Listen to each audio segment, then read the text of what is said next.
So hello friends, my name is उत्तम Verma and recently अभी जो CDS पेपर हुआ था 12 अप्रैल को 2026। सो उसमें कुछ थीम्स इंपॉर्टेंट हैं जो कि हमें लगता है कि UPSC सिविल सर्विसेज जो फिल्म्स हैं उसमें आ सकता है, जो कि मई में होने वाला है, राइट। तो इस वीडियो में हम यही देखेंगे कि CDS के वो कौन से थीम्स हैं जो इंपॉर्टेंट है, वो सॉल्व करेंगे and will solve with respect to polity वाला questions, will take polity questions basically. तो इस वीडियो का उद्देश्य यही है कि क्वेश्चंस देखना कि कौन कौन से थीम्स इंपॉर्टेंट है, कौन कौन से थीम्स पॉलिटी के लिए आए हुए हैं और क्या चांसेस है रिपीट होने के। तो UPSC को जैसे chief of defence staff UPSC पूछ रही है, जो CDS एग्जाम है, विच इज़ वेरी नॉर्मल है ना। तो हमको थोड़ा बहुत आइडिया होना चाहिए बिकॉज UPSC जो है अपने एग्जाम्स में क्वेश्चंस रिपीट करता है। सो CDS के पेपर में जो थीम इंपॉर्टेंट है उसके इर्द गिर्द या उसी से रिलेटेड क्वेश्चन वो प्रीलिम्स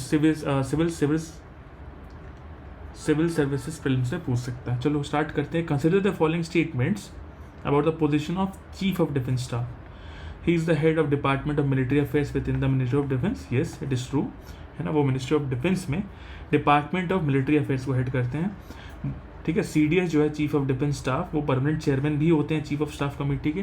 तो first and second is correct. Now he does not exercise any military command over the 3 service chief. Yes, it is also correct, ठीक है। वो उनका काम कोऑर्डिनेशन का है, उनका काम कमांड करना नहीं है, राइट। कमांड का जो कैसे इंडिपेंडेंट कमांड का जो पावर है वो अभी भी मिलिट्रीज के पास है, मतलब आर्मी, नेवी एंड एयरफोर्स के पास है। The answer is 1, 2 and 3। Let's see. Chief of defence staff जो है functions as the secretary of department of military affairs under minister of defence. वो परमानेंट चेयरमैन है चीफ ऑफ स्टाफ कमेटी के, कोई military command नहीं है उनके पास, ठीक है।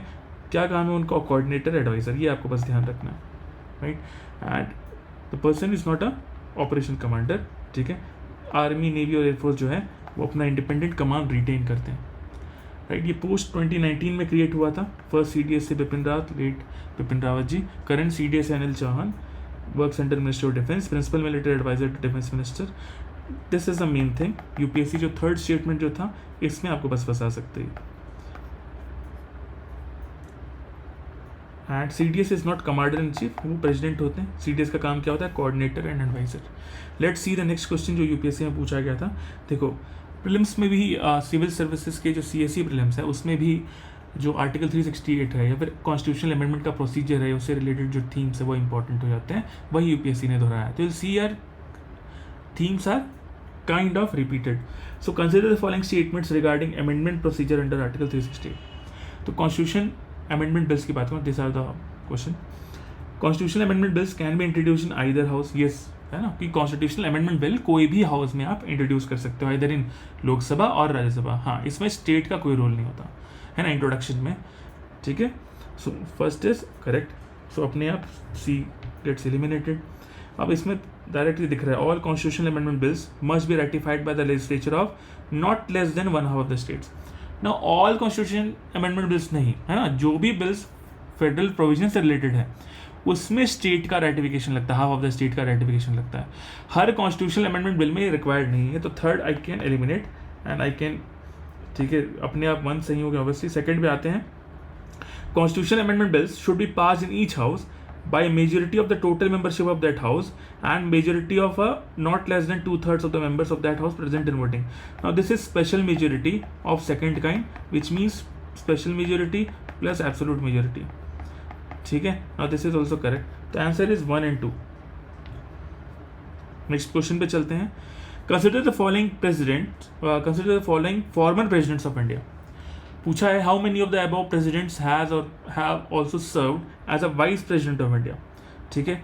सो इसमें देखते हैं doctor Sarvepalli Radhakrishnan, yes. Doctor Zakir Hussain, वो पहले वाइस प्रेसिडेंट थे, उसके बाद प्रेसिडेंट बने। Neelam Sanjiva Reddy, I think no, ठीक है। नाउ इस पर आते हैं। Sarvepalli Radhakrishnan who served as vice president from 1952 to 1962। उसके बाद वो प्रेसिडेंट बन रहे हैं 1962 से 1967। तो because vice president was in news, that's why UPSC ने ऐसा कुछ थीम उठाया है। तो कैन सी कैसे UPSC क्वेश्चन पूछती है, फ्रेम करती है।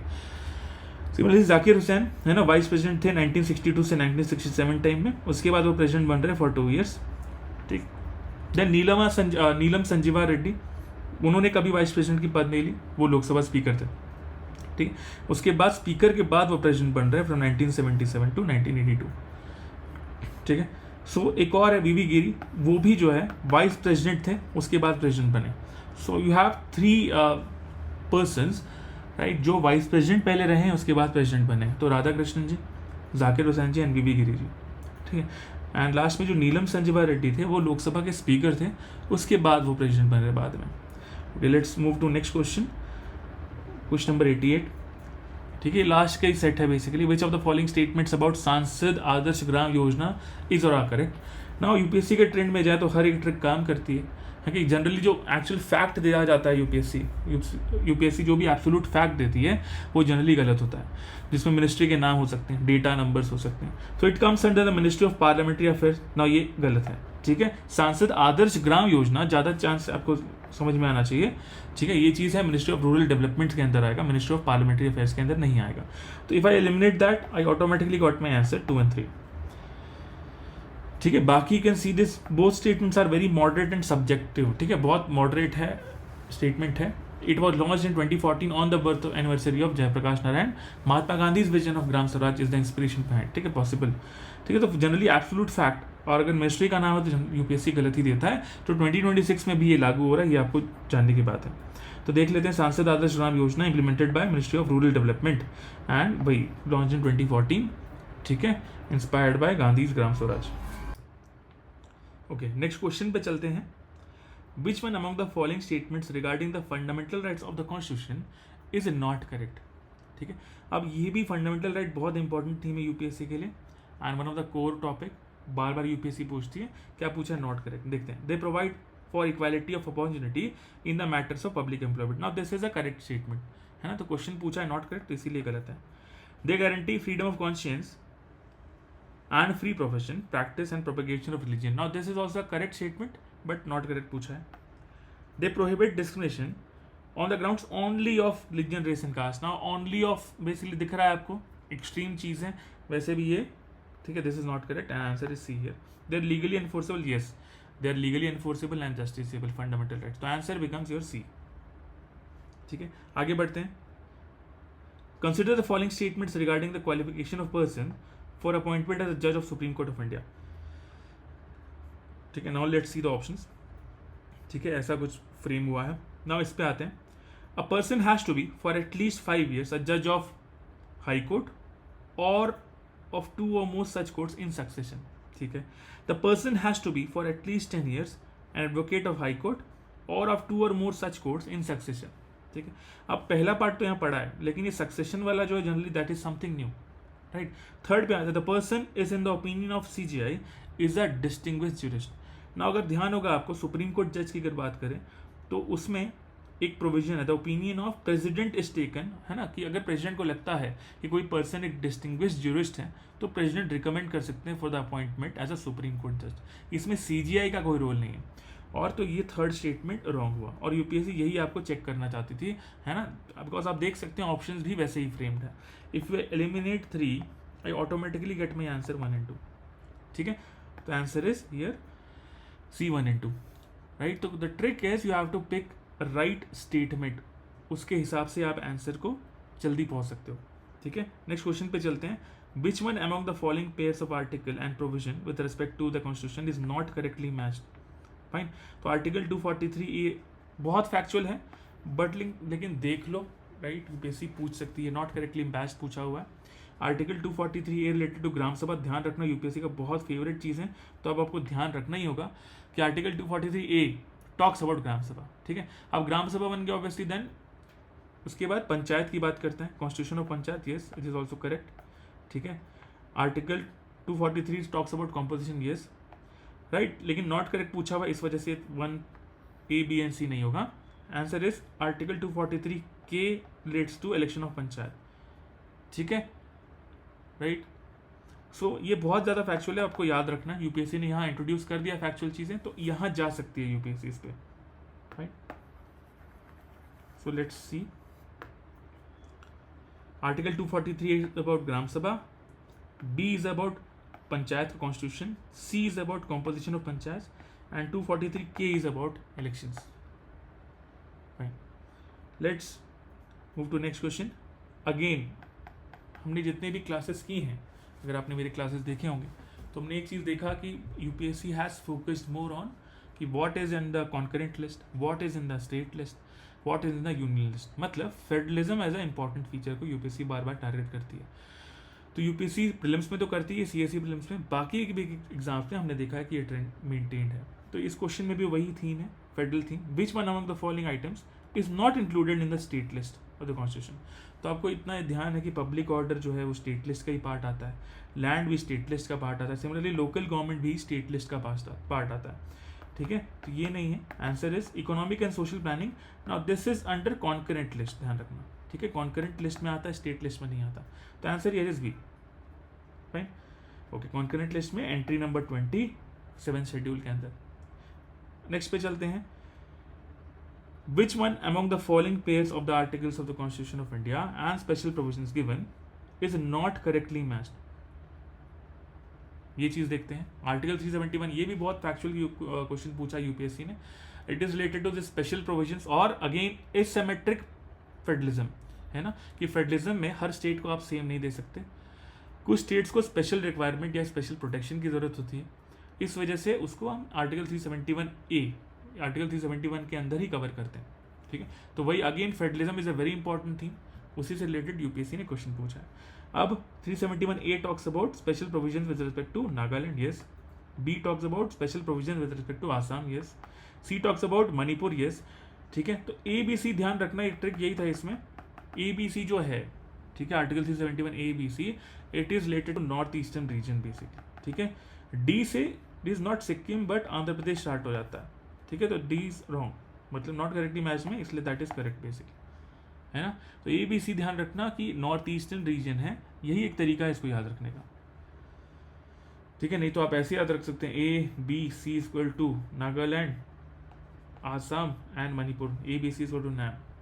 ठीक, okay, let's move to, okay, हाँ, ये देख सकते हैं, D is Andhra Pradesh, F is basically Sikkim. ठीक है, नेक्स्ट क्वेश्चन में बढ़ते हैं। The governor, again governor is a very important theme, है ना, बार बार यूपीएससी टारगेट करती है किसी ना किसी फॉर्म में, तो यहाँ भी किया है। ठीक है, तो पावर्स ऑफ गवर्नर के बारे में ही पूछा है, बट सिर्फ पावर्स ऑफ गवर्नर के को नहीं पूछते हुए उसने क्या कर दिया, बाकी जो बॉडीज हैं उसको भी रिलेट करने की कोशिश की। The governor has a power to appoint advocate general, yes. ठीक है, जैसे प्रेसिडेंट के पास पावर है टू अपॉइंट अटॉर्नी जनरल, वैसे ही गवर्नर के पास पावर है टू अपॉइंट एडवोकेट जनरल। ठीक है, दिस इज करेक्ट। तो अपने आप this I can remove. Advocate general holds office during the pleasure of governor, yes. ठीक है, because qualification criteria as well as जो रिमूवल क्राइटेरिया है वो मेंशन नहीं है, नहीं बताया हुआ। ठीक है, तो जैसे भी कन्वेंशन वाइज जो भी गवर्नमेंट रिजाइन करती है, जब भी गवर्नमेंट, तो वो भी advocate general and attorney general भी रिजाइन कर देते हैं, फर्स्ट और सेकेंड आर करेक्ट। ठीक है, तो I can eliminate B then. The members of State Public Service Commission are appointed by governor, yes, है ना। Members of SPS are appointed by governor, yes। ठीक है, बट क्या है कैच, रिमूवल जो करता है कौन करता है, ठीक है, वो प्रेसिडेंट करते हैं। द मेंबर्स ऑफ एसपीएससी, वही पूछा है, देखो, the members of SPSC can be removed by the president of India on the report of governor. नहीं, गवर्नर का इसमें कोई रोल इन्वॉल्व नहीं होता है। ठीक है, इसमें इंक्वायरी लगती है सुप्रीम कोर्ट की, गवर्नर का कुछ नहीं है। ठीक है, सो 4 इज रॉन्ग बेसिकली, तो I can go with D as an answer 1, 2 and 3। तो removal is done by president but inquiry is done by supreme court. ध्यान रखना, आपको ध्यान दिला दूं, ये बॉडीज का पार्ट है, एडवोकेट जनरल हो गया, एसपीएससी हो गया। तो यूपीएससी ने ऐसा इसको टच किया, तो UPSC can ask. Next question पे चलते हैं। Which one of the following statements is not correct. ठीक है, कौन सा स्टेटमेंट इसमें करेक्ट नहीं है, इसमें देखते हैं, है ना। चौधरी चरण सिंह फाउंडेड भारतीय क्रांति दल, यस, बहुत फैक्चुअल स्टेटमेंट है। ठीक है, yes, this was the correct statement. Jagjivan Ram was a member of constituent assembly, yes. ठीक है, Morarji Desai was the prime minister of India from 1977 to 1980। Now आपको ध्यान होगा 1977 से 1979 तक ही मोरारजी देसाई जी की गवर्नमेंट थी, इसके बाद वापस इंदिरा गांधी केम बैक। ठीक है, तो ये आंसर है। अगेन ये बहुत फैक्चुअल है, एब्सोल्यूट फैक्ट, इस वजह से बेटर मैं इसी को एलिमिनेट कर पाऊंगा। Jayaprakash Narayan was the founder general secretary of CSP. ठीक है, द आंसर इज सी है, absolute fact, you can go with this. Then next पे चलते हैं। Which one of the following acts is correctly paired with the year of its enactment. ठीक है, सो यार easy है। आरटीआई तो 2005 में आया था, आपको सबको पता है, 20 साल होने वाले हैं शायद, इसलिए यूपीएससी ने इसको टच किया। ठीक है, तो इसको मैं हटा सकता हूँ, करेक्टली पेयर पूछा हुआ है। देन आपको पता है scheduled tribe and other traditional forest rulers, मतलब इसको फॉरेस्ट राइट्स कहते हैं, FRA। तो फॉरेस्ट राइट्स एक्ट तो यार 2006 में ही पास हुआ है, ठीक है, दिस इज करेक्ट, तो आंसर इज दिस सी, ठीक है। पॉस्को आई गेस टू 2012 में आया हुआ है, ठीक है, एंड कंज्यूमर प्रोटेक्शन एक्ट तो 1986 में आया था, उसके बाद अमेंडमेंट हुआ तो 2019 में अमेंडमेंट हुआ, ठीक। नाउ यस, चौधरी चरण सिंह जो है ही फाउंडेड भारतीय क्रांति दल, ठीक है, और वो प्राइम मिनिस्टर भी बने बाद में 1979 से 1980, है ना। तो ये वाला जो मोरारजी देसाई वाला जो टाइम दिखा रहा है 1979 से 80 जो इसमें ऑप्शन था, उस टाइम कौन, चौधरी चरण सिंह प्रधानमंत्री बन रहे। जगजीवन राम है ना, represented Bihar, he was a member of constituent assembly and a prominent Dalit leader as well as freedom fighter. Morarji Desai 1977 से 1979 तक ही प्राइम मिनिस्टर बन रहे हैं, तो he was the first non Congress PM, है ना, of Janata Party government, and he was only PM to receive Nishan-e-Pakistan which is a Pakistan's highest civilian award. And JP Narayan, Jayaprakash Narayan ji, founder general secretary of CSP, and he led total revolution movement against Indira Gandhi, ठीक है। सो RTI 2005 में, POCSO 2012 में, forest rights 2006 में, consumer protection act 1986 और 2019, ठीक। Next चलते हैं, arrange the following dignitaries with respect to the rank presidents as per the table of presidents approved by President of India, ठीक है। तो इसको देख लेते हैं। सो इसमें आप देखेंगे chief justice, governor with in the respective states, former president and deputy PM, ठीक। तो इसमें समझ में ये आ रहा है कि यार फॉर्मर प्रेसिडेंट और गवर्नर का जो रोल है वो जनरली ऊपर होना चाहिए। सो चीफ जस्टिस, और देखो फर्स्ट में क्या है, चीफ जस्टिस या तो 1 है या तो 2 दिया हुआ है, तो चीफ जस्टिस और गवर्नर में गवर्नर ऊंचे पायदान पे होंगे, ठीक है। सो अपने आप मैं 1 को हटा सकता हूँ, ठीक है, 1 को हटा दिया तो अपने आप 2 के बाद 3 हो गया, 2 के बाद 3, this is logical also. Now अब करना है कि डेप्यूटी पीएम पहले होंगे कि चीफ जस्टिस पहले होंगे, तो आई गेस डेप्यूटी पीएम पहले होंगे, तो answer would be 2 3 4 1 which is B.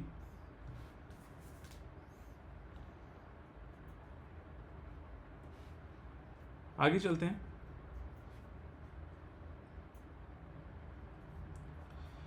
Which one of the following acts और behaviour shall amount to sexual harassment as per the Sexual Harassment of Women at Workplace Prevention, Prohibition and Redressal Act 2013, मतलब posh act के बारे में बात किया गया है कि कौन सा एक्ट या बिहेवियर जो है सेक्सुअल हरासमेंट माना जाएगा एज पर पॉश, ठीक है।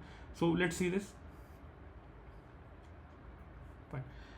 verbal remarks of sexual nature, non-verbal conduct of sexual nature and physical conduct of sexual nature. Now UPSC के जब भी ऐसे टाइप के एक्ट्स होंगे जो कि वल्नरेबल सेक्शंस के लिए generally go with the broad thing, recent का 2013 का ही है ना, go with the broad basically thing. तो verbal remarks of yes, physical conduct yes, non verbal conduct of sexual nature yes, तो answer would be take it as a broad thing, answer would be 1 2 and 3, ठीक है।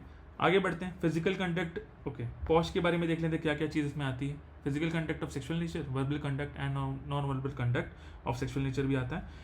ना जो याद रखने वाली चीज़ें हैं आपको वो ऐसा है कि पब्लिक और प्राइवेट सेक्टर, ठीक है, उसके बाद ऑर्गेनाइज्ड और अनऑर्गेनाइज सेक्टर आते हैं, देन एनजीओज आते हैं, हॉस्पिटल्स आते हैं, एजुकेशन इंस्टीट्यूशंस भी आते हैं, ध्यान रखना। Work place includes office, transport भी इंक्लूडेड है, विच इज अगर ट्रांसपोर्ट एम्प्लॉयर द्वारा प्रोवाइड किया गया है तो उसमें भी अगर होता है तो पॉश लगेगा, एंड वर्क फ्रॉम होम भी अगर इसको इंटरप्रेट हम ब्रॉडली करें तो।